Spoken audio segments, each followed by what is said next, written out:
பாத்தீங்கன்னா இருக்கிற அரசியல் கட்சியிலே உண்மையிலே இளைஞர்களுக்கு முக்கியத்துவம் அப்படின்னு கொடுக்குற ஒரே கட்சி வந்து டிவிகே தான்.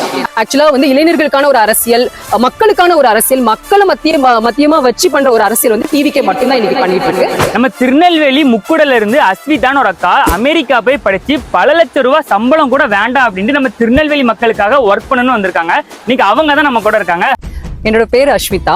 நான் வந்து முக்குடல் கிராமம். ரொம்ப எதிர்பாராத விதமா டெல்லியில படிக்கிறதுக்கான ஒரு வாய்ப்பு கிடைச்சு அது என்னோட வாழ்க்கையை திருப்பி போட்டுச்சு. அதுக்கப்புறம் நான் அங்கேருந்து வந்து போதிட்ரி அப்படின்னு ஒரு நிறுவனம் ஆரம்பிச்சேன். பெண் கலெக்டிவ் அப்படிங்கிற ஒரு அமைப்போட இருந்தேன். அதுக்கப்புறம் வேர்ல்ட் பேங்க் அப்படின்னு ஒரு ஆர்கனைசேஷன் இருக்கு, அதுல ஒர்க் பண்ணேன்.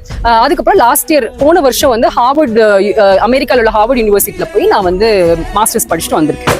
அக்கா, நீங்க அமெரிக்கால போய் படிச்சுட்டு இங்க நிறைய கட்சிகள் இருக்கு, ஆனா நீங்க டிவிக்குல ஜாயின் பண்ண காரணம் என்ன? இன்னைக்கு தமிழ்நாட்டில் இருக்கிற கட்சிகள் பாத்தீங்கன்னா வந்து இளைஞர்களுக்கு முக்கியத்துவம் கொடுக்கிற ஒரே கட்சி டிவிகே தான் நினைக்கிறேன்.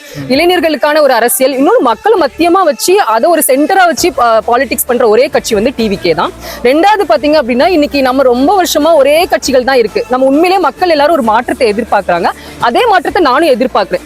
அந்த மாற்றத்தை கொண்டு வர்ற ஒரே கட்சி வந்து இன்னைக்கு டிவிகே தான். மூணாவது முக்கியமான விஷயம் என்ன பாத்தீங்கன்னா, டிவிகேல வந்து 5 ஐகான்ஸ் கட்சி தொடங்கல அனௌன்ஸ் பண்ணாங்க. அந்த 5 ஐகான்ஸ்ல 2 பெண்களை வர வச்சிருந்தாங்க. அப்படிதானே, வீரமங்கை வேலுநாச்சியாரும் அஞ்சலி அம்மாளும் வச்சிருந்தாங்க.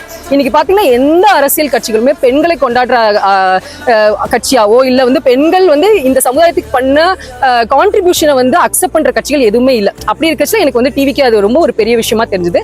நாலாவது அப்கோர்ஸ் தளபதி விஜய். உண்மையிலே வந்து மக்களுக்கு நல்லது செய்யணும், மக்களுக்கு ஒரு மாற்றத்தை கொண்டு வரணும், இளைஞர்களுக்கு நிறைய செய்யணும் அப்படிங்கிற ஒரு நோக்கத்தோட, உண்மையான ஒரு நோக்கத்தோட வந்திருக்காரு. ஸோ அவர் மாதிரி ஒரு தலைவர் கூட சேர்ந்து வேலை செய்யணும் அப்படிங்கிறது ரொம்ப உற்சாகம் கொடுக்குற விஷயமா நான் பாக்குறேன்.